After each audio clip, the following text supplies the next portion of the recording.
Welcome back everybody, saudara semuanya. Di kesempatan ini saya bicara tentang perang Rusia-Ukraina yang tidak kunjung usai dengan akibat-akibat yang sudah menjalar ke seluruh dunia.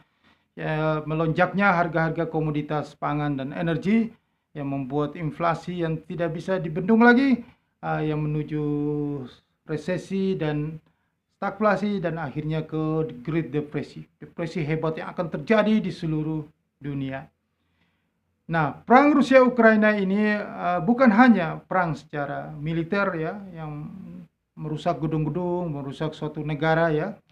Bukan hanya itu ya, perang ini sudah mengeluas dan bukan hanya Rusia menyerang Ukraina, tapi perang antara Rusia dan Ukraina, tetapi ini sudah menjadi perang antara Rusia dengan NATO, perang antara Rusia dengan Amerika Serikat. Ya.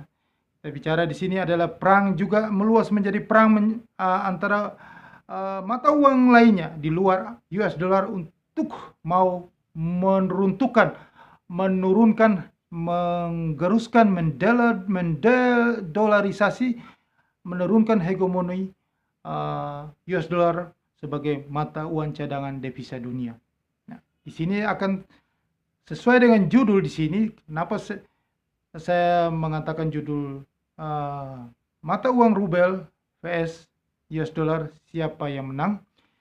Saya tidak memberikan judul menceritakan tentang mata uang yuan karena memang akhir-akhir ini ada hegemoni yuan yang begitu luar biasa karena begitu pesat tingginya ekonomi China. China punya barang-barang produksi yang sudah meluas ekspornya sampai ke seluruh dunia. China begitu maju sekali, cadangan devisa dalam mata uang US dollarnya begitu besar. 1.000 triliun lebih ya dalam US dollar. China menjadi negara yang paling adidaya sekarang. Nah, inilah yang membuat sebagian orang mengatakan bahwa US dollar akan turun hegemoninya dan digantikan dengan mata uang yuan. Tetapi di sini saya tidak membahas itu, saya membahas karena yang berani, yang tegas untuk melawan hegemoni US dollar adalah Rusia. Dari kebijakan dari Presiden Vladimir Putin.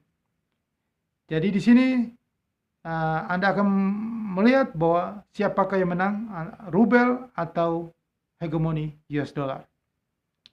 Nah, sejak perang Rusia-Ukraina itu membuat negara-negara Barat ya, yang pecah tanggal 24 Februari 2022 itu membuat negara-negara Barat, NATO dan Amerika Serikat memberikan sanksi-sanksi begitu besarnya kepada Rusia, ya, mulai dari sanksi-sanksi ekonomi, sanksi sosial, ya, sanksi pariwisata, ya, sanksi-sanksi sampai kebudayaan juga. Rusia diberi sanksi, banyak sekali sanksi. Yang paling luar biasa adalah sanksi di sektor keuangan. Sanksi di sektor finansial ini dengan dikeluarkannya. Jadi setidaknya ada 7 entitas besar dari Rusia yang dikeluarkan dari SWIT, SWIT. Jadi itu kepanjangan dari Social Worldwide Interbank Telecommunication. Social Worldwide Interbank Financial Telecommunication. Jadi itu adalah semacam jejaring sosial untuk bank-bank.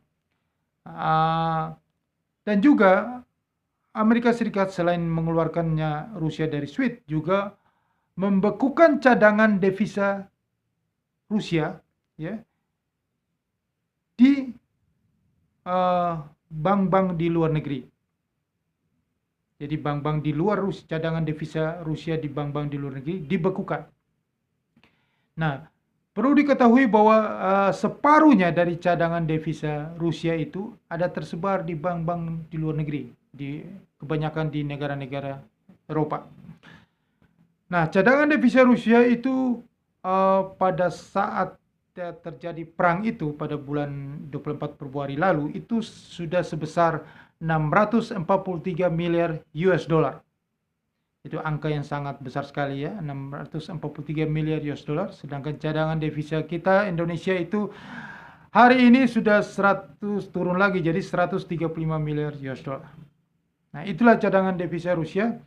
Jadi separuhnya itu ada ditempatkan di bank-bank di luar negeri, dibekukan di sini. Nah, inilah hal ini yang dilakukan oleh langkah dari Amerika Serikat dan CS-nya ya, Barat, NATO itu membuat Presiden Vladimir Putin semakin agresif ya, untuk melakukan aksi dia untuk membuang dolar. Dia berusaha untuk mengurangi penggunaan US dollar sebagai transaksi pembayaran, dikurangi habis-habisan di Rusia. Bahkan dia meminta ya semua pembelian gas alam, minyak bumi, minyak mentah, bahkan produk-produk Rusia lainnya harus dilakukan dengan mata uang rubel. Karena mata uang, karena begitu dengan dikeluarkannya rubel itu dari SWIFT, maka mata uang rubel itu jatuh dalam karena kesulitan dalam memenuhi kebutuhan valuta asing dalam bentuk mata uang US dollar di Rusia, maka semakin langka mata uang US dollar di Rusia, maka mata uang rubel itu jatuh dalam hampir sudah lebih dari 100%. Ini terdalam sepanjang sejarah Rusia, yaitu sudah di level 150 terhadap US dollar rubelnya. Nah, ini yang membuat dengan jatuhnya mata uang ini memang sengaja dibuat begini sehingga ekonomi Rusia itu benar-benar terpuruk, inflasi tinggi ya, membuat gonjang-ganjing ekonomi di Rusia. Nah, inilah langkah ini dia harus melakukannya untuk memberikan stimulus kepada dunia usaha ekonomi di Rusia untuk bangkit kembali. Jadi bagaimana caranya supaya mata uang rubel ini bisa menguat? Harus dedolarisasi, tidak lagi menggunakan US dollar di dalam rupiah, karena US dollar kalau masih menggunakan US dollar, sedangkan US dollar sudah tidak ada stoknya di dalam negeri Rusia. Maka dia melakukan kebijakan ini, semua pembelian gas alam atau apapun transaksi harus menggunakan mata uang rubel. Nah, Bank Sentral Rusia atau Central Bank of Russia juga berencana ya mengurangi penggunaan US dollar dan euro. Jadi euro juga dikurangi karena Presiden Vladimir Putin mengatakan bahwa hanya menggunakan di dalam negeri Rusia hanya menggunakan mata uang negara lainnya yang dianggap bersahabat dan mata uang rubel. Di luar mata uang US dollar dan euro tidak usah digunakan, disingkirkan di dalam negeri Rusia. Nah, hal ini sudah tertuang di dalam Financial Stability Review yang dirilis pada tanggal 31 Mei 2022. Yaitu dokumen itu berisi penerapan kebijakan ya untuk suku bunga negatif bagi entitas legal yang memiliki deposit dalam mata uang US dollar yang ada di bank-bank di Rusia. Jadi jadi mereka menyimpan uang dalam mata uang US dollar, mereka harus bukan mendapatkan bunga, tetapi mereka harus membayar bunga kepada bank-bank tersebut. Inilah kebijakannya, sehingga mereka tidak lagi menyimpan uang dalam mata uang US dollar. Inilah kebijakan yang dilakukan untuk stimulus kepada dunia usaha yang sudah terpuruk di Rusia untuk menaikkan kembali nilai mata uang rubel di sini. Nah, langkah ini dilakukan ya. Mata uang negatif ini memang tidak dilakukan untuk individu-individu yang menyimpan uang dalam mata uang US dollar. Hanya berlaku bagi perusahaan-perusahaan besar, pemerintah, dan perusahaan nirlaba, badan hukum. Nah, langkah ini memang dilakukan sebenarnya karena Rusia ini juga pernah juga diberi sanksi akibat mencaplok Crimea, wilayah Ukraina itu pada tahun 2014 lalu. Juga Rusia telah menerapkan kebijakan ini, mengurangi pengurangan menggunakan mata uang dolar ya di dalam negeri ya. Karena Rusia menyebut Amerika Serikat ini selalu menggunakan US dollarnya sebagai senjata, ya, senjata untuk menekan, ya, senjata menghukum, ya. Jadi senjata ini diberikan untuk memberikan sanksi kepada negara-negara tertentu dengan menggunakan US dollar ini. Nah, sejak Januari 2022, ya, ada data menunjukkan bahwa Central Bank of Russia memangkas porsi cadangan devisanya, ya, dalam bentuk US dollar menjadi 10,9%, ya. Ini sudah berkurang separuh, ya, dari tahun sebelumnya yang sebesar 21,2%. Nah, cadangan devisa Rusia dalam bentuk mata uang yuan justru mengalami kenaikan. Kenaikan dari 12,8% menjadi 17,1%. Dan dalam bentuk mata uang euro juga mengalami kenaikan dari 29% menjadi 33,9%. Nah, di sini sudah bisa dilihat bahwa sejak perang itu yang terjadi, banyak sekali pengusaha-pengusaha karena diberikan sanksi, maka mereka semua berbondong-bondong, ya, menyimpan uang dalam membuka rekening, ya, dalam mata uang yuan. Nah, disinilah berusaha Rusia bagaimana mau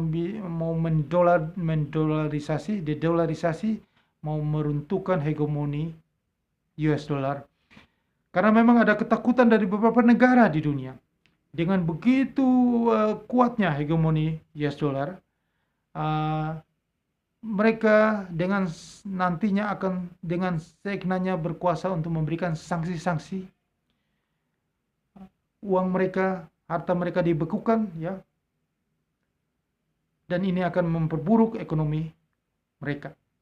Nah, inilah kekhawatiran yang akan dialami, yang dikhawatirkan jika hegemoni US dollar semakin menguat.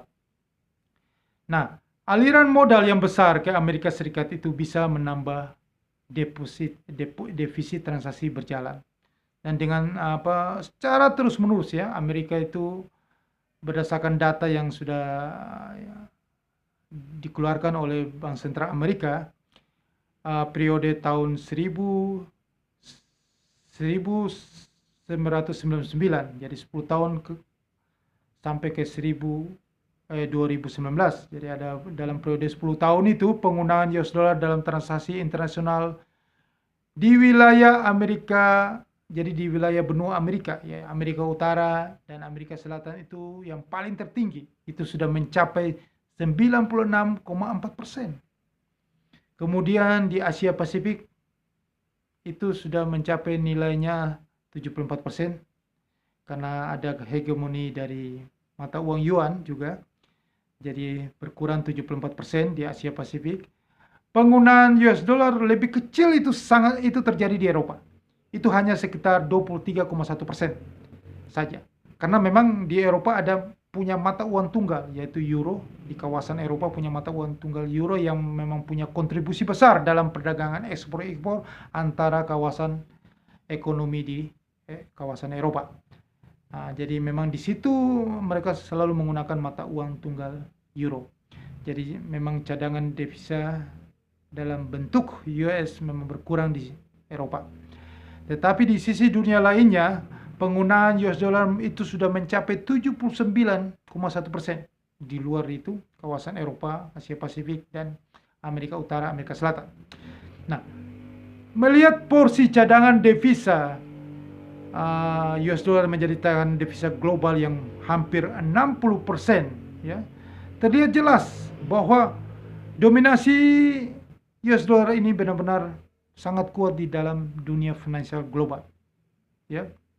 Nah, ini yang jadi pertanyaan di sini adalah negara lainnya, apakah negara lain itu mengikuti jejak Rusia untuk membuang US dollar, ya? Ikut Rusia untuk menggunakan mata uang lainnya, rubel atau yuan sebagai tandingan dari US dollar. Nah, ini ada banyak kekhawatiran dari berbagai pihak, ya, di sini, yaitu mereka mempertimbangkan juga langkah Rusia ini karena Mereka ingin mengurangi ketergantungan terhadap US dollar. Mereka mau dominasi US dollar itu semakin berkurang ya.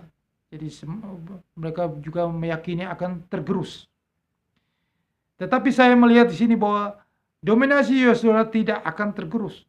Tetapi US dollar semakin kuat dengan hadirnya kejadian-kejadian seperti ini justru sangat menguatkan itu mata uang US dollar, sangat menguatkan hegemoni US dollar. Nanti akan saya jelaskan di konten berikutnya. Nah, ada juga dari bank investasi besar Goldman Sachs. Ya, dalam sebuah catatan rilisnya di akhir Maret yang lalu, dia mengatakan juga bahwa US dollar akan menghadapi tantangan yang berat. Ya, karena akan terjadi penurunan dominasinya di dalam sistem finansial global. Sama seperti pound sterling, menurut dia pada awal tahun 1900-an, mata uang Inggris ini, pound sterling ini sebelumnya merupakan mata uang yang menjadi cadangan devisa terbesar di dunia. Itu yang dikatakan konten-konten yang lain mau mengatakan bahwa ini namanya Pax Britannica ya.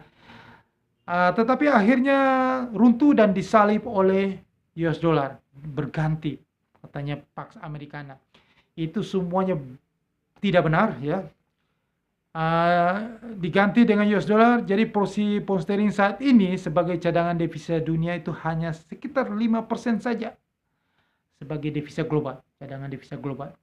Nah, ada juga yang dari ekonom Goldman Sachs ya, Christina Tessari mengatakan bahwa salah satu tantangan terbesar juga yang akan dihadapi US dollar adalah nilai perdagangan Amerika Serikat yang kita lihat sudah relatif kecil dibanding dengan penggunaan US dollar secara global.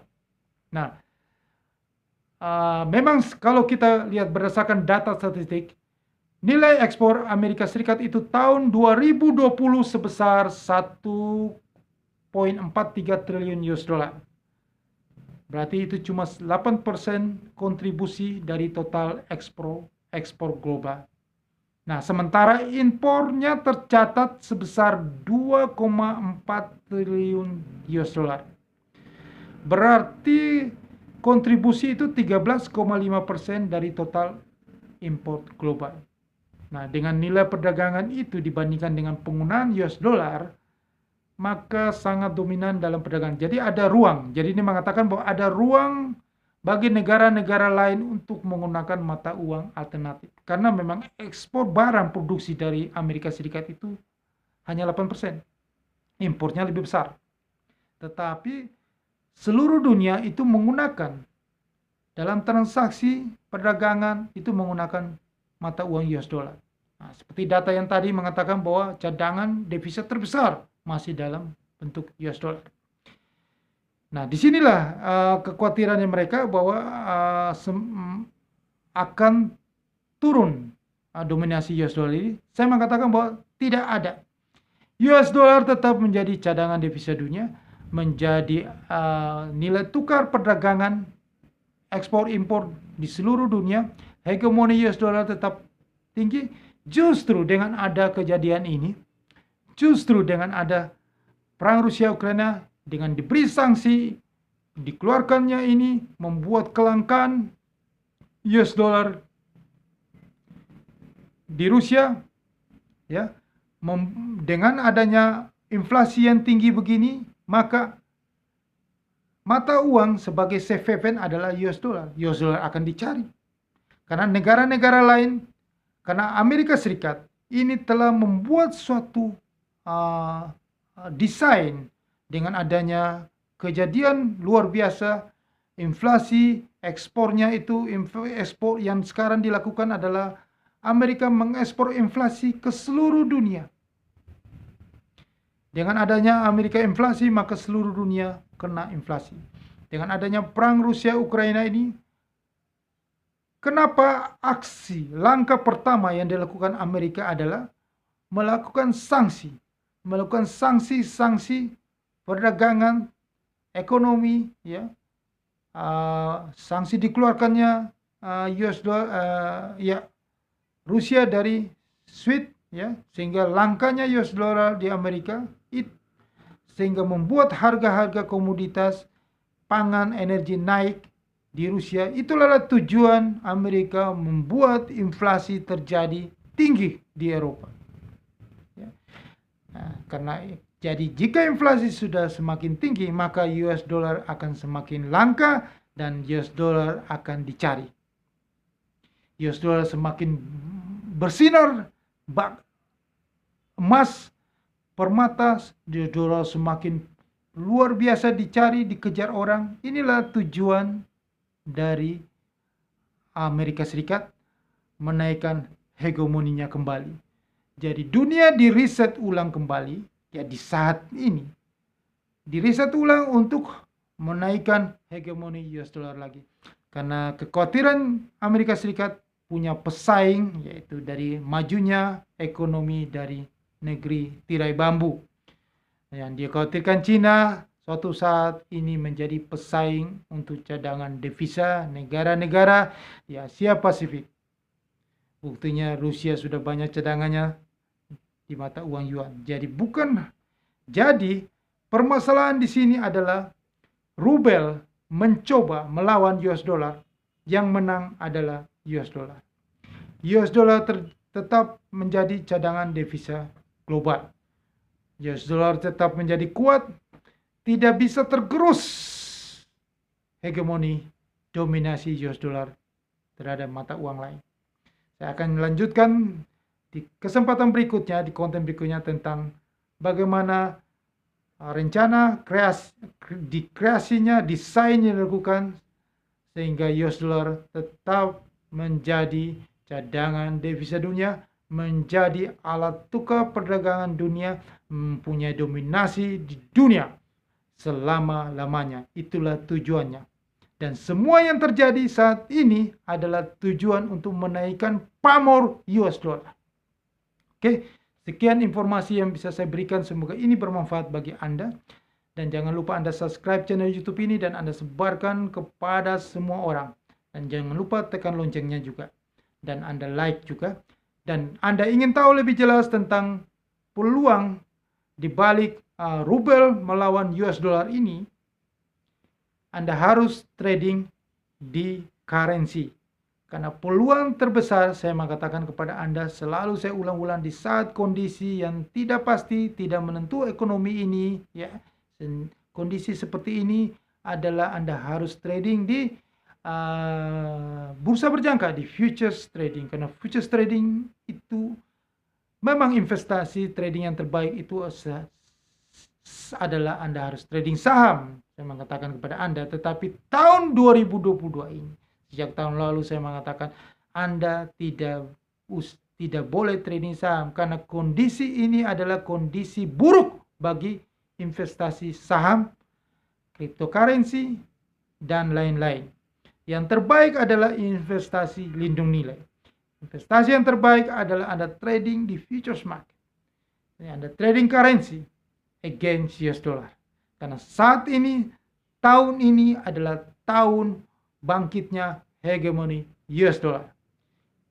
Untuk lebih jelasnya, supaya jangan panjang di konten ini, Anda email saya. Saya sertakan email di bawah ini, saya jelasin lebih detail tentang itu, futures trading. Dan juga Anda sudah mengerti tentang itu, dan Anda sudah trading di tempat lain. Jika Anda ingin dapatkan sinyal-sinyal terbaik, ya, untuk profit maksimal yang Anda dapatkan, Anda harus join dengan saya sertakan link broker di bawah ini. Oke? Sukses untuk Anda. Gue bilang juga apa?